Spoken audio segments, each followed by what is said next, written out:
కొత్త బైకర్స్ గురు, పాత బస్తీలో రైడ్స్ షురు. పూర్తి వివరాలకు చదవండి రేపటి సాక్షి దినపత్రిక.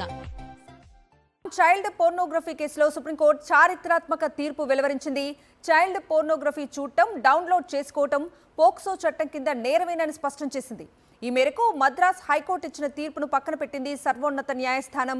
ఈ తీర్పు ఇచ్చి హైకోర్టు ఘోర తప్పిదం చేసిందంటూ తీవ్ర స్థాయిలో అసంతృప్తి వ్యక్తం చేసింది సిజేఐ జస్టిస్ డివై చంద్రచూడ్ నేతృత్వంలోని ధర్మాసనం. చైల్డ్ పోర్నోగ్రఫీని డౌన్లోడ్ చేసుకున్నాడని ఆరోపణలు ఎదుర్కొంటున్న యువకుడిపై క్రిమినల్ చర్యలు నిలిపివేస్తూ జనవరి 11న మద్రాస్ హైకోర్టు ఆదేశాలిచ్చింది.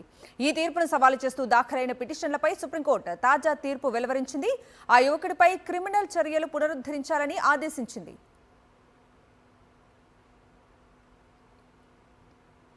ఇక ఇదే అంశానికి సంబంధించిన పూర్తి అప్డేట్స్ ని మా ప్రతినిధి వెంకటేష్ అడిగి తెలుసుకుందాం. వెంకటేష్, చైల్డ్ పోర్నోగ్రఫీపై సుప్రీంకోర్టు ఈరోజు కీలక తీర్పు వెలువరించింది. చైల్డ్ పోర్నోగ్రఫీకి సంబంధించినటువంటి వీడియోల స్టోరేజ్ కానీ, అలాగే వాటిని చూడడం కానీ, డౌన్లోడ్ చేయడం కానీ ఇవన్నీ కూడా ఖచ్చితంగా నేరమేనని సుప్రీంకోర్టు నిర్ధారించింది.